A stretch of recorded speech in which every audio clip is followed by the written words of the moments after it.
जबरदस्त क्वेश्चन है अभी यहाँ पे कि which object fall on ground faster, A heavier object और ए लाइटर ऑब्जेक्ट। ये बहुत बड़ा एक तो मिसअंडरस्टैंडिंग था आदमी लोगों का, है कि नहीं। आदमी लोग सोचता है कि अगर आप एक पत्थर और एक पत्ता, पत्ता बोलते लीव्स, दोनों को अगर बिल्डिंग का ऊपर से फेंकोगे तो कौन जल्दी गिरेगा। तो एक एक्सपेरिमेंट किया गया, सब लोग बोला है कि दोनों दोनों पत्ता देर से गिरेगा, पत्थर जल्दी गिरेगा। और वो नॉर्मल चीज है, दोनों जाके बिल्डिंग से फेंका है, पत्ता देर से गिरता है और पत्थर जल्दी गिर जाता है। एक कॉमन आप लोग भी कर पाएगा चीज को। लेकिन एक साइंटिस्ट बोला है नहीं, दोनों दोनों सेम टाइम में गिरेगा। हाँ? क्योंकि gravity does not depend upon mass. बहुत इंपॉर्टेंट पॉइंट है ये। ग्रेविटी मतलब पुलिंग फोर्स। ग्रेविटी मतलब क्या है? Pulling force. धरती का एक पुलिंग फोर्स है, उसको बोलते हैं gravitational force, right. This gravitational force does not depend upon the मास। इसलिए तुम पत्ता रखो या पांख रखो या पत्थर रखो या ट्रेन रखो, दोनों बराबर टाइम में ही गिरेगा। नहीं नहीं नहीं, माना नहीं बहुत लोग ये बात को, तो उसको आर्ग्यू कर रहे हैं। तो क्यों पत्ता देर से गिरता है, क्यों पत्थर जल्दी गिरता है?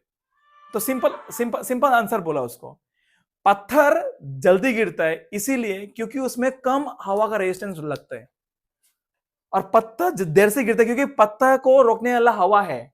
कि धरती में तो हवा है ना, हवा क्या करता है उसको देर से गिरने के लिए वो करता है। क्योंकि जब पत्ता एक पत्ता गिरेगा, अभी खुद समझो बातों को, ये पत्ता है ना, पत्ता हल्का है तो हवा इसको जल्दी रोक पाएगा ना उसको, कि हवा का जो रेजिस्टेंस फोर्स है, जो फ्रिक्शन फोर्स है हवा का, उसको रोक देगा, इसलिए वो आस्ते आस्ते गिरेगा। लेकिन पत्थर थोड़ा भारी है, मास ज्यादा है, तो क्या हवा इसको कम रोक पाएगा, इसलिए हम लोगों को देखने में लगता है कि पत्थर जल्दी गिर रहे। लेकिन अगर दुनिया से अगर हवा को गायब कर देगा ना दोस्त, आपको दिखाई मिलेगा क्या दोनों बराबर टाइम में गिर रहे हैं। ये एक बहुत बड़ा एक्सपेरिमेंट किया गया अमेरिका पे। अमेरिका में एक वर्ल्ड लार्जेस्ट वैक्यूम चैम्बर है। तो मैं आपको यूट्यूब के हेल्प से मैं वो दृश्य आपको दिखाना चाहता हूं, आपको मजा आएगा वो चीज देख के। देखोगे दोस्तों, मजा आएगा, देखो, let us see. So here is the world largest vacuum changer. ये बीबीसी न्यूज में कैप्चर किया गया था इसको। to build a vacuum chamber out of. So they built an outer concrete skin, which is part radiation shielding and part an external. Let us see now. अब क्या करता है वो, हवा निकल देगा। Now in this case, the feathers fell to the ground at a slower rate than the bowling ball because of air resistance.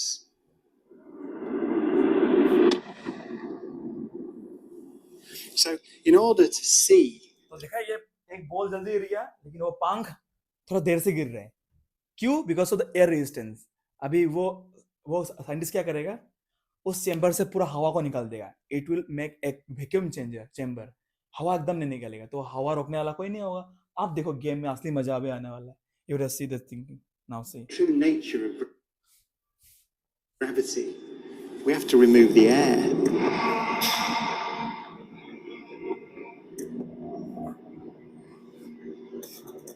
800,000 cubic feet of air from the chamber. We dropped 2 millitor in the last 30 minutes. But once it's complete, there's a near perfect vacuum inside. 6104 manual, 10% open. Station 1. 9, 8, 7, 6, 5, 4. Cameras on. 2, 1. Release.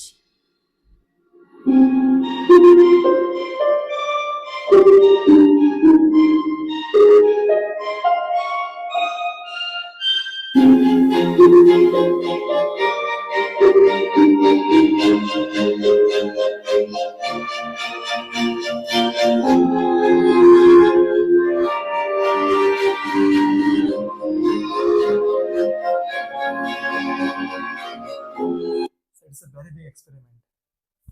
क्या आपको clear समझ में आया है?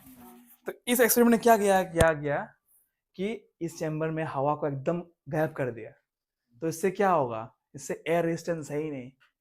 तब अभी ये experiment जब किया गया, तब क्या देखा गया कि ये बॉल हो, लोहा का बॉल, और ये पंख जो बहुत हल्का है लोहा कंपैरिजन में, दोनों बराबर टाइम में गिरा। इससे ये प्रमाण हो चुका है कि gravity does not depend upon, बोलो, mass of an object. Remember this thing. Gravity is independent of the mass of the object on the earth. It's a very important statement. याद रखना, it may come as a MCQ in exam कि अगर एक बड़ा पत्थर 50 kg का पत्थर और एक 10 ग्राम का पत्थर दोनों का अगर एक हाइट से फेंकेगा है इन वैक्यूम प्लेस और कुछ भी चीज ना, तब क्या दिखाई मिलेगा? एक्चुअली दोनों बराबर में गिरेगा, but due to air resistance you may see that the stone with the light mass will fall slower. ये चीज है, but actually दोनों बराबर गिरेगा. बहुत deep चीज है ये. So here is a beautiful questions. तो example, if two stone of 150 ग्राम 150 ग्राम का एक टू स्टोन है और एक 500 ग्राम मतलब इससे लगभग 3 गुना ज्यादा मास है, are dropped from a height. Which stone will reach the surface of the earth fast and why? कौन सा जल्दी पहुंचेगा और क्यों पहुंचेगा? Explain your answer. ये बहुत अच्छा क्वेश्चन है. Okay, I hope you can answer it now easily, right? So what is the answer? हम यहाँ पे लिख दिया कि इट वाज गैलीलियो. कौन डिस्कवर किया था? गैलीलियो डिस्कवर किया था ये चीज को कि who the first demonstrate and depicted, मतलब पहचान किया था कि acceleration of the object is freely falling toward earth does not depend upon the mass of the object. एकदम मस्त लाइन, एकदम मतलब powerful and the punching line, ये भूलना मत.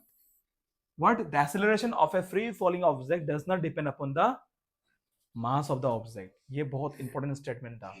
So it can be verified by the universal law of gravitation. Let an object of mass m is allowed to fall from a distance from the center of the earth. तो इसको हम लोग experiment नहीं कर सकते. ये यहाँ पे देखो, because we know the gravity equal to, कल सिखाया था मैं आपको, g equal to what? g equal to g mass of the earth and radius square. ये सिखाया था कि नहीं हम?